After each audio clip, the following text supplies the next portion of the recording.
चलो, so here it is, Indian Contract Act 1872, संविदा विधि, यानी कॉन्ट्रैक्ट को हम हिंदी में क्या कहते हैं? संविदा। ये संविदा क्या होता है? संविदा क्या होता है? ठीक है, कॉन्ट्रैक्ट। क्लियर? तो मैं इससे पहले एक सेशन में 2B, 2E और 2H समझा चुका हूं। 2B कहता है offer plus acceptance equals to promise, और 2E कहता है कि promise plus consideration equals to agreement, और 2H कहता है agreement plus enforceability equals to contract. समझो, किसी ने किसी को कुछ करने के लिए प्रपोज किया, यानी प्रपोजल दिया, आगे से दूसरे आदमी ने उस चीज को यस बोल दिया, तो क्या हो गया? उन दो पार्टीज के बीच में प्रॉमिस। पर इसको लेकर कोर्ट नहीं जाया जा सकता। लेकिन अगर ये प्रॉमिस जो है, ये जो प्रॉमिस है, ये प्रॉमिस नहीं बल्कि ये सेट ऑफ प्रॉमिसेस है, यानी दोनों तरफ से एक एक प्रॉमिस अगर आ गया, यानी एक प्रॉमिस है तो साथ ही साथ उसकी कुछ कंसिडरेशन भी है। दोनों पार्टीज अपने अपने प्रॉमिस को किसी कंसिडरेशन के बदले में दे रहे हैं, तो वो बन गया एग्रीमेंट। ठीक है, और एग्रीमेंट तो सोशल एग्रीमेंट्स भी हो सकते हैं, मूवी देखने जाना, जिम जाना, ये है वो है।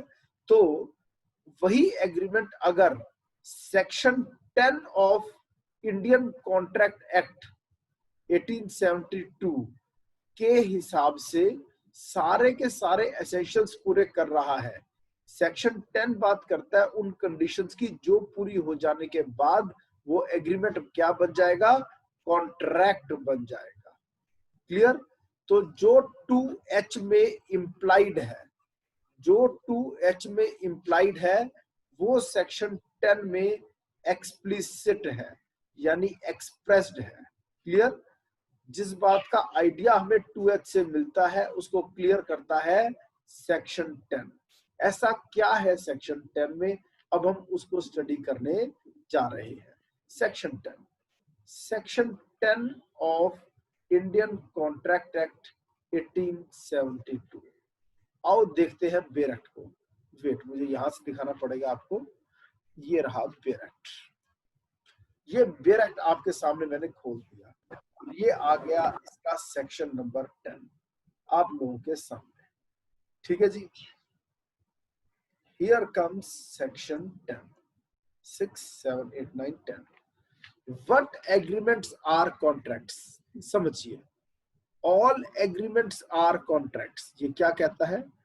सभी एग्रीमेंट्स कॉन्ट्रैक्ट्स होते हैं if they are made by the free consent of parties competent to contract for a lawful consideration and with a lawful object and are not hereby expressly declared to be void.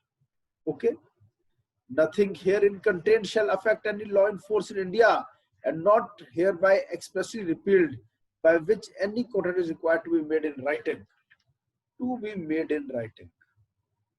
or in presence of witnesses, or any law related to the registration of documents. अब ये जो words आए हैं, ये कहां से आए हैं? ठीक है जी, वो सब मैं अभी आपको समझाऊंगा। हम मेरे पास ये यूनिवर्सल कंपनी का भी बेर एक्ट है, जिसमें साथ में कमेंट्स भी दिए हुए होते हैं, मैं वो भी अपने साथ लेकर चलता हूँ। ठीक है जी, मैं इसको हमेशा रेफर करता हूँ। चलो जी, स्टार्ट करते हैं। Let's start. समझो, एक एक बात को पकड़ेंगे। पहली बात कहती है ऑल एग्रीमेंट्स आर कॉन्ट्रैक्ट्स। पहली बात तो ये है कॉन्ट्रैक्ट का एग्रीमेंट होना जरूरी है। There has to be an agreement. Agreement है, इसका मतलब दो बातें होनी जरूरी है। पहली बात, वैलिड ऑफर होनी चाहिए, ऑफर कहो या प्रपोजल, बात एक ही है, लेकिन लॉ में, इंग्लिश लॉ में प्रपोजल ऑफर वर्ड यूज होता है, इंग्लिश लॉ में ऑफर वर्ड यूज होता है, इंडियन लॉ में प्रपोजल वर्ड यूज होता है। प्लस इसके साथ होना चाहिए वैलिड एक्सेप्टेंस। दो चीजें जरूरी है। ये जो पहले वर्ड्स हैं, ऑल एग्रीमेंट्स आर कॉन्ट्रैक्ट्स, यानी कॉन्ट्रैक्ट के लिए एग्रीमेंट होना जरूरी है। हम डिस्कस क्या कर रहे हैं आज? असेंशियल्स की बात कर रहे हैं, essentials of a contract. Contract बनाने के लिए क्या क्या चीजें जरूरी होनी चाहिए? सबसे पहली चीज तो है एग्रीमेंट होना चाहिए। इसका मतलब 1A तो ये बात बनती है कि वैलिड ऑफर हो, और 1B क्या बनती है? वैलिड एक्सेप्टेंस हो। अब आता है दूसरा इंग्रेडिएंट, वो ये है if they are made by free consent. Parties का कंसेंट जो है वो फ्री होना चाहिए, और कंसेंट को हम प्रिज्यूम करके चलते हैं वो फ्री होता है if not caused by coercion, undue influence, fraud, misrepresentation और मिस्टेक। क्लियर? थर्ड बात जो पैदा होती है, अब ये तो हमने कर लिया फ्री कंसेंट ऑफ पार्टीज, ये आता है कॉम्पिटेंट टू कॉन्ट्रैक्ट। थर्ड चीज है कॉम्पिटेंट। पार्टीज का कॉम्पिटेंट होना जरूरी है। ठीक है, कॉम्पिटेंट का मतलब ये है कि साउंड माइंड होना चाहिए, दिमाग सही हो, फिर बच्चा ना हो और मेजर हो, major plus not expressly declared, not expressly, पहले से डिक्लेयर्ड नहीं होना चाहिए, नॉट एक्सप्रेसली डिक्लेयर्ड इनकॉम्पिटेंट। कि डिक्लेयर अगर लॉ नहीं कर रखा है, इस प्रकार के लोग कॉन्ट्रैक्ट नहीं कर सकते, जैसे कि दिवालिया, जो अनडिस्चार्ज इंसॉल्वेंट है। हम एक वर्ड खा रहे हैं, भूल रहे हैं, और वो है ये पार्टीज। पार्टीज वर्ड यूज हुआ है, उसे चौथा यूनिट पैदा होता है पार्टीज। पार्टीज यानी कि प्लूरल, एस लगा हुआ है तो मिनिमम 2, कम से कम 2 पार्टीज होनी जरूरी है। फॉर अगली चीज आ गई लॉफुल कंसिडरेशन। यहां से 2 पॉइंट बनेंगे। कौन से 2 पॉइंट्स बनेंगे ये देखिए। पहली बात, मैं फिर से रिपीट कर देता हूं।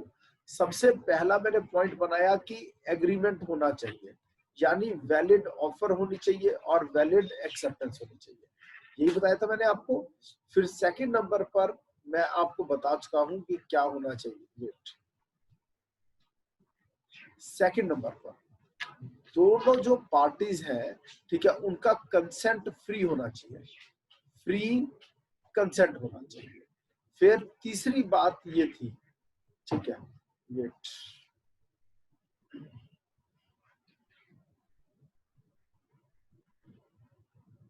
इसको खोलना ही मुश्किल हुआ है।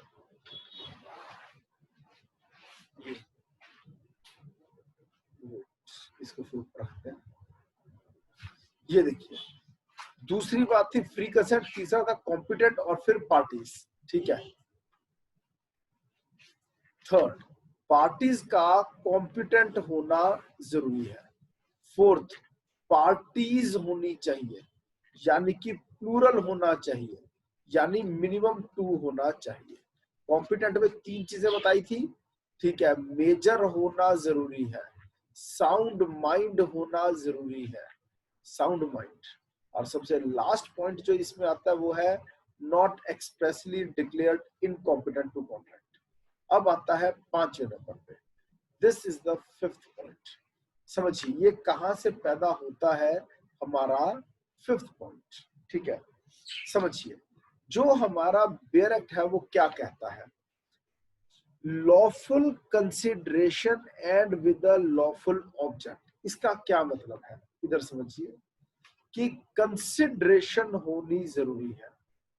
सिंपल रूल है कॉन्ट्रैक्ट में कि नो कंसिडरेशन, जहां दोनों पार्टीज की तरफ से कोई कंसिडरेशन नहीं आ रही है, तो इसका मतलब दोनों पार्टीज के बीच में कोई कॉन्ट्रैक्ट नहीं है।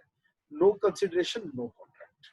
ठीक है, इसी कुछ एक्सेप्शंस भी दे रखी है, 4 एक्सेप्शंस आर देयर। ठीक है, 6th आता है इस कंसिडरेशन की लीगैलिटी, लीगैलिटी ऑफ कंसिडरेशन। जो कंसिडरेशन है वो लीगल होनी चाहिए। अब एक्स ने वाई के साथ कॉन्ट्रैक्ट कर लिया कि क्या कॉन्ट्रैक्ट किया, एक्स देगा 5 लाख रुपए, बदले में वाई जो है वो जेड को क्या करेगा, वाई जो है वो सॉरी कुछ और लिख देते हैं, वाई जो है वो जेड को किल करेगा, यानी क्या कमिट करेगा, मर्डर। अब मर्डर जो है इंडियन लॉज में अलाउड नहीं है। एक्स ने देने थे 5 लाख, किसको देने थे, वाई को, क्यों, क्योंकि वाई को जेड का मर्डर करना था। तो क्या ये कॉन्ट्रैक्ट, एक तरफ से जा रहे हैं 5 लाख, एक तरफ से जा रही है सर्विस, कौन सी service, the services of killing somebody. तो एक कंसीडरेशन इलीगल है, इसलिए ये कॉन्ट्रैक्ट वैलिड नहीं है। अब आता है 7th, लीगैलिटी ऑफ ऑब्जेक्ट। ये अलग चीज है, ये पहले वाली चीज नहीं है।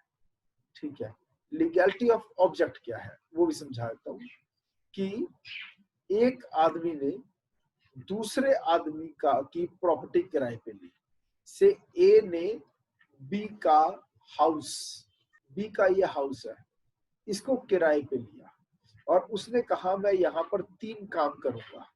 3 काम क्या क्या करूंगा, ए ने बिल्डिंग किराए पे लिया, A is tenant, B is landlord. Computer switch of.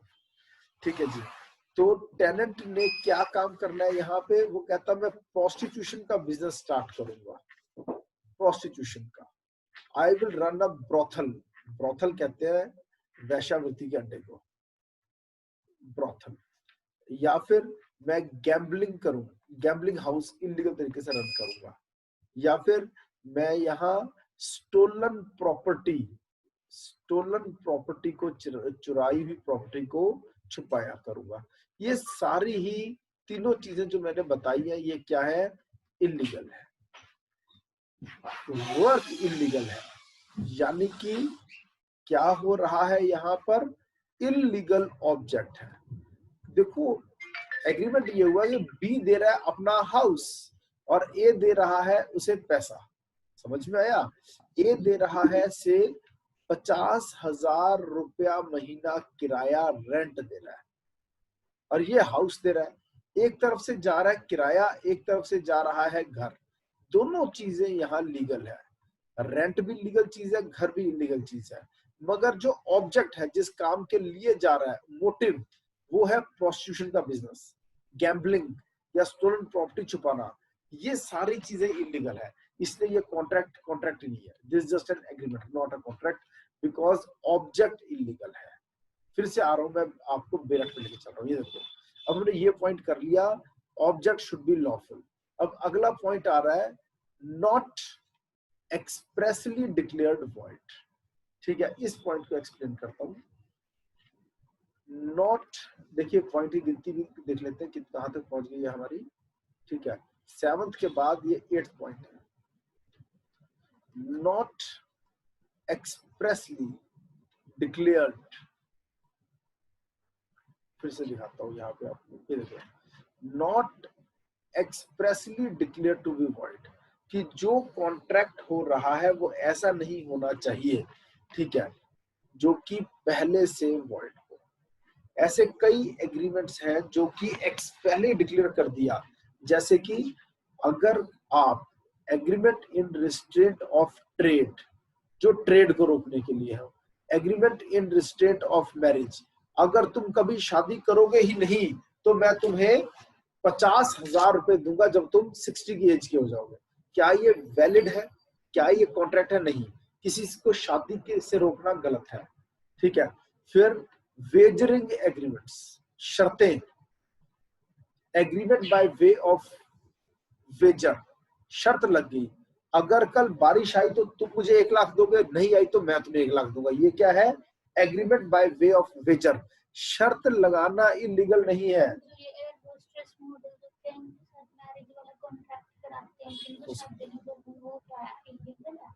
अब एक क्वेश्चन आया है कि अगर ऐसा कोई एग्रीमेंट कर लेते हैं कि आपने शादी नहीं करनी, एयर होस्टेसेस के साथ कर लेती है जो एयरलाइन कंपनीज है, कुछ समय के लिए ये वैलिड हो सकता है, लॉन्ग ड्यूरेशन के लिए है तो ये इनवैलिड होता है। Clear? Okay, partial restraint is no restraint. Okay, फिर और आगे चलते हैं। तो ये सब कुछ हमें कहाँ दिया हुआ है, अब मैं फिर से आपको बेरठ पर लेकर चलूंगा। ये देखिए, जो ये बातें हैं, ठीक है, ये कहाँ कहाँ दी हुई है। ठीक है, जो कॉम्पिटेंसी वाला पॉइंट है वो ये है, who are competent to contract and who are not competent.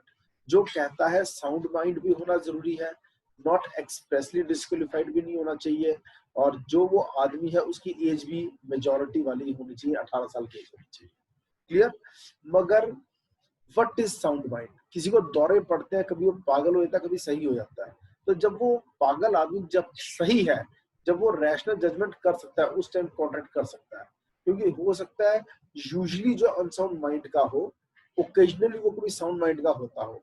तो जब भी वो साउंड माइंड का है वो आदमी, तब वो कॉन्ट्रैक्ट में एंटर हो सकता है। और इसका उल्टा भी है, एक आदमी जनरली तो साउंड माइंड का होता है, पर कभी कभी दौरा पड़ता है, अनसाउंड हो जाता है। तो जब दौरा पड़ा हुआ है उस टाइम अगर उसने कोई एग्रीमेंट कर लिया तो वो एग्रीमेंट ही है, वो कॉन्ट्रैक्ट नहीं है। पर जब वो साउंड माइंड का है तब अगर वो कोई जुबान दे देता है, एग्रीमेंट करता है, वो कॉन्ट्रैक्ट बन जाएगा। क्लियर? ये था कॉम्पिटेंसी वाला पॉइंट, जिसको हमने 2 नंबर दिया था। फिर आता है कॉन्सेंट वाली बात। 14 से लेकर 22 तक क्या बात चलती है? ये consent, consent should be free. और कॉन्सेंट जो है वो फ्री ही माना जाता है जब तक ये प्रूव ना हो जाए कि कॉन्सेंट फ्री नहीं था। ठीक है जी? और कब कब माना जाएगा कि कॉन्सेंट फ्री नहीं है? यानी एक आदमी ने किसी को बोला कि मैं अपना घर बेचना चाहता हूँ, यानी उसने दी ऑफर, आगे से दूसरे आदमी ने कहा हाँ मैं तुम्हारा घर खरीदने को तैयार हूँ, या यस बोल दिया। ये वाला यस जो बोला, ये एक्सेप्टेंस है। और अगर ये उसने कोएर्शन की वजह से दिया, यानी अगर तुमने यस नहीं बोला तो मैं तुम्हें किल कर दूंगा, जान से मार दूंगा, सिर फोड़ दूंगा, टांगे तोड़ दूंगा, ठीक है, तो ये कोएर्शन है। आईपीसी के अंतर्गत कोई एक्ट, कोई क्राइम करने की धमकी, अनड्यू इन्फ्लुएंस। बॉस ने अपने पीएम को उल्लू बनाया, दबाव बनाया कि मैं तुम्हें नौकरी से निकाल दूं अगर तुमने अपने खेत मुझे नहीं बेचे। तो ये क्या है? अपनी पावर का मिसयूज, फ्रॉड, उल्लू बनाना, मिसरिप्रेजेंटेशन, झूठ बोल के चीज बेचना। पर जो झूठ बोल रहे हैं वो आपको खुद को नहीं पता वो झूठ है, आप अपने सही बोल रहे थे पर वो बात झूठ निकली। फिर है मिस्टेक, कि गलती से हाँ बोल दिया। क्लियर? 15, 16, 17, 18, 20, 21, 22, तो 14 से लेकर 22 तक हो गया। ये सब क्या चल रहा है? रादर मैं 13 से 22 बोलूंगा, कॉन्सेंट इज फ्री। क्लियर? जो ये कंसेंट की बात हो रही है इसे हम कहते हैं कंसेंसस एड आइडम, यानी मीटिंग ऑफ माइंड्स। दो लोगों का दिमाग एक ही जगह पर एक ही तरह से इकट्ठा हो जाए, यानी मिल जाए उनके विचार। ओके, विचार मिलना। ओके, और आगे चलते हैं। नेक्स्ट, इसके बाद 22 के बाद मैं 23 पर लेके चलूंगा आपको, कि 23 किसके बारे में बात करता है वो बताऊंगा। 23 ये चीज है सामने, कि legality of object and consideration, कि कंसिडरेशन और ऑब्जेक्ट कब लॉफुल है कब नहीं।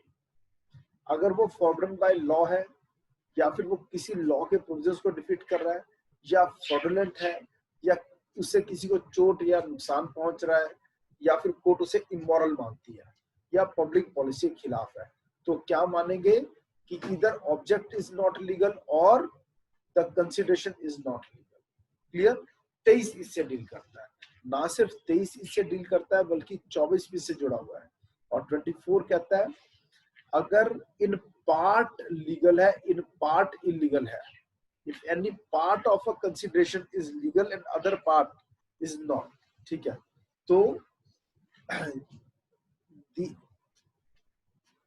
ये समझो, if any part of a single consideration for one or more objects or any part of any of several considerations for a single object is unlawful, अगर एक ही ऑब्जेक्ट के लिए है तो पूरा कॉन्ट्रैक्ट ही वॉइड हो जाएगा। पर अगर आधा कॉन्ट्रैक्ट सही है, आधा कॉन्ट्रैक्ट गलत है। जितना सही है अगर उसको अलग किया जा सकता है खराब वाले पोर्शन से तो उतना वैलिड हो जाएगा। क्लियर? फिर मैंने अभी अभी एक बात कही थी, नो कंसिडरेशन नो कॉन्ट्रैक्ट, पर ये भी कहा था उसकी कुछ एक्सेप्शंस है। ये उसकी वही बात आ गई, agreement without consideration is void. लेकिन अगर इनमें से किसी में फॉल करता है तो बिना कंसिडरेशन भी एक कॉन्ट्रैक्ट को वैलिड माना जाएगा। फिर से बोल रहा हूं, जनरल रूल ये है नो कंसिडरेशन नो कॉन्ट्रैक्ट, पर उसकी एक्सेप्शंस हैं ये कि जहां पर बिना कंसिडरेशन के भी एक कॉन्ट्रैक्ट को वैलिड समझा जाएगा। फिर मैंने बताया था 26 से लेकर 30 के बारे में। कुछ ऐसे एग्रीमेंट्स हैं जो पहले से डिक्लेयर किए जा चुके हैं कि वो कॉन्ट्रैक्ट नहीं हो सकते, यानी कि वो तो वॉइड ही होंगे। वो कौन से हैं? शादी करने से रोकना, काम धंधा करने से रोकना, ठीक है, कानूनी प्रोसीडिंग्स, लीगल प्रोसीडिंग्स को आगे चलाने से रोकना, ठीक है। Then 29 number, uncertain agreements. वो एग्रीमेंट जो अनसर्टेन है, तुम मुझे अपनी गाड़ी दो, मैं तुम्हें बहुत से पैसे दूंगा। कितने पैसे? तुम मुझे अपना घर दो, मैं तुम्हें दुआएं दूंगा। दुआएं क्या है? कितनी दुआएं, कब तक दोगे, कौन कौन सी दुआ दोगे, कुछ भी क्लियर नहीं है। जहां पर क्लैरिटी नहीं है वो कॉन्ट्रैक्ट वॉइड है। क्लियर? और शर्तें वॉइड है। जहां पर आपका कोई कंट्रोल नहीं है, जो प्योरली शर्त है वो वॉइड है। क्लियर? तो ये थे एसेंशियल्स। मगर क्या एसेंशियल्स कंप्लीट हो गए? नहीं, इसके अलावा भी कुछ एसेंशियल्स है, ध्यान से देखो। पहले अब हम करने जा रहे हैं, ये क्या चीज है उसको एक बार आप देख लीजिए, समझ लीजिए, ठीक है। हम करने जा रहे हैं एसेंशियल्स ऑफ अ कॉन्ट्रैक्ट, जो कि बेसिकली तो कहाँ दिए गए हैं? सेक्शन 10। पहली बात, वैलिड एग्रीमेंट होना चाहिए। इसके लिए क्या चाहिए? There can not be a contract without agreement but converse is true. ठीक है, कभी भी एक ऐसा हो सकता है something is an agreement but not a contract, पर ऐसा पॉसिबल नहीं है कि something is a contract but not an agreement. ठीक है जी। अब द वेरियस एग्रीमेंट्स में be classified into two categories. पहला, एग्रीमेंट नॉट एनफोर्सेबल। कुछ agreement not enforceable by law है, जैसे सोशल एग्रीमेंट्स। ठीक है, अगर कोई भी any essential of a valid contract is not available, then that is an agreement not enforceable by law. और अगर सारे essentials हैं, all essentials are available, तो वो agreement enforceable by law। और जो agreement enforceable by law है वो बन गया क्या? Contract बन गया। क्लियर? और आगे चलते हैं। Thus we see that an agreement may be or may not be enforceable by law। Agreement enforceable जरूर होना जरूरी नहीं है, इसलिए सभी एग्रीमेंट्स कॉन्ट्रैक्ट्स नहीं होते। पर जो एग्रीमेंट्स कॉन्ट्रैक्ट्स है वो है जो कि एनफोर्सेबल बाय लॉ है, यानी सेक्शन 10 वाली बातें पूरी है। तो कॉन्ट्रैक्ट चीज क्या है? Agreement plus enforceability. और हम कंक्लूड कर सकते हैं कि सभी कॉन्ट्रैक्ट्स तो एग्रीमेंट्स है, पर एग्रीमेंट सभी कॉन्ट्रैक्ट नहीं होते। अब आती है एनफोर्सेबिलिटी वाली बात। एग्रीमेंट हो गया, अब बाकी बात एनफोर्सेबिलिटी की बात। तो सबसे पहले फ्री कंसेंट 13 से लेकर 22। 13 क्या बात करता है? Meeting of minds. दो लोगों का दिमाग एक जगह आकर एक तरह से मिल जाना, कॉन्सेंसस एंड आइटम। ठीक है, अगर एक एग्रीमेंट अंडर प्रेशर से हुआ तो इसका मतलब वो जेन्युइन एग्रीमेंट नहीं है। ओके, कोएर्शन से हो रहा है। Okay, therefore it is void. अब फेक और जेन्युइन एग्रीमेंट में फर्क क्या है वो समझो। सिर्फ एक जेन्युइन एग्रीमेंट जो होता है वही कॉन्ट्रैक्ट होता है। ओके, उसी को लीगल सैंक्टिटी मिलती है। जो फेक है वो गलती से या जोबर्दस्ती से साइन हुआ हुआ है। आगे, एक कंसेंट, जो कंसेंट है एग्रीमेंट वही फ्री होना चाहिए। 15, 16, 17, 18, 19। कोएर्शन, जोर जबरदस्ती से किसी से हाँ कराना। अनड्यू इन्फ्लुएंस, अपनी पावर का मिसयूज करते हुए किसी से हाँ कराना। किसी को धोखा देके हाँ कराना। किसी से अनइंटेंशनली झूठ बोल के हाँ करवाना, या फिर कोई गलती से हाँ कर दे, वो कॉन्ट्रैक्ट नहीं है। ठीक है, वो वॉइडेबल या वॉइड कॉन्ट्रैक्ट्स है। फिर आगे आता है parties. Parties S word use हुआ, यानी प्लूरलिटी, यानी प्लूरल। यानी मिनिमम 2, 2 पार्टीज होनी जरूरी है। 11-12 क्या क्या कहता है?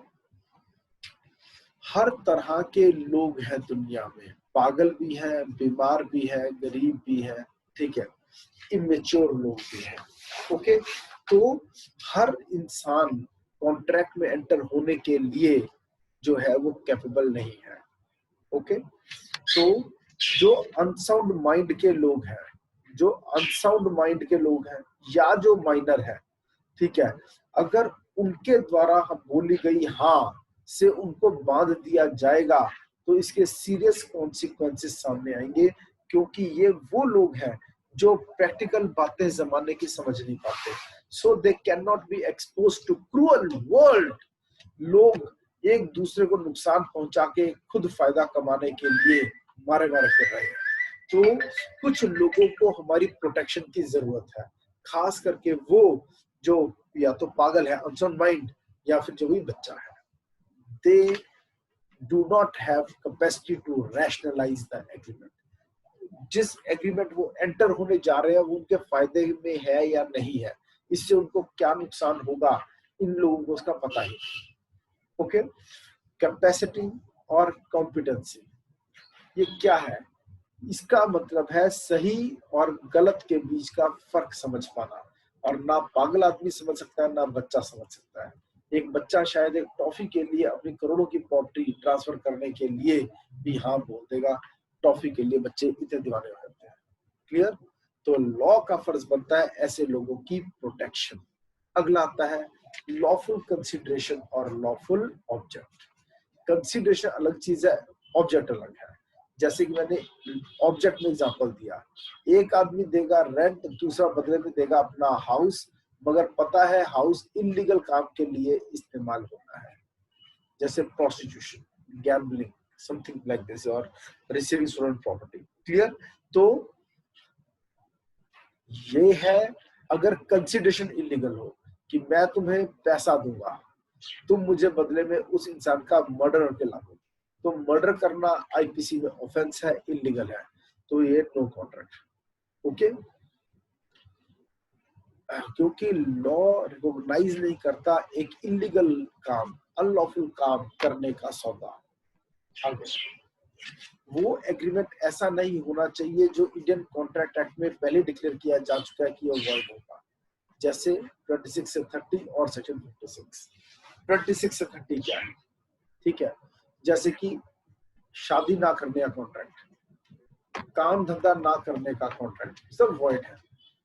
केस ना करने का कॉन्ट्रैक्ट, या फिर अनसर्टेन एग्रीमेंट, या फिर शर्तें, agreement by way of nature. Clear? और भी कुछ एसेंशियल्स हैं। ये तो थे सेक्शन 10 के। अब मैं वो बता रहा हूं एसेंशियल्स आउटसाइड सेक्शन 10। पहली बात, कुछ ऐसे भी एग्रीमेंट्स हैं जो कि रिटर्न और रजिस्टर्ड होने जरूरी है, जैसे कि 100 रुपीज से more value of immovable property. अगर किसी का घर खरीद रहे हो, प्रॉपर्टी खरीद रहे हो, तो वो एग्रीमेंट रिटर्न होना जरूरी है और रजिस्टर्ड होना जरूरी है। क्लियर? और return, registered and witnesses as per law. फिर certainty and possibility of performance. मैं तुम मुझे 1 लाख दो, मैं क्या करूंगा तुम्हारे लिए, तुम्हें चांद ला कर दूंगा, मुझको चांद ला के दो। Is it possible? क्या चांद को लाए कोई किसी को दे सकता है? मरे हुए घोड़े को जिंदा करने का एग्रीमेंट, क्या वो कॉन्ट्रैक्ट बन सकता है? It is something which is impossible. Contract उसी चीज का बनता है जो करना मुमकिन हो। Then intention to create legal relationship, कि दोनों पार्टीज की ये मंशा होनी चाहिए, इच्छा होनी चाहिए कि जिस चीज के लिए वो एग्रीमेंट कर रहे हैं उसको वो पूरा भी करेंगे। इसमें एक बहुत ही लैंडमार्क जजमेंट आई है, Balfour versus Balfour. Balfour versus, एक हस्बैंड वाइफ घूमने के लिए कहाँ गए? सिलोन। सिलोन श्रीलंका का पुराना नाम है, और वापस आने का जब समय आया तब वाइफ बीमार हो गई, तो हस्बैंड ने कहा मेरा जाना जरूरी है, मैं चला जाता हूँ। वहां जाने के बाद तुम्हें हर महीने कुछ फंड्स, कुछ पैसे भेजता रहूंगा। हस्बैंड वापस चला गया, मगर उसने कोई फंड नहीं भेजे।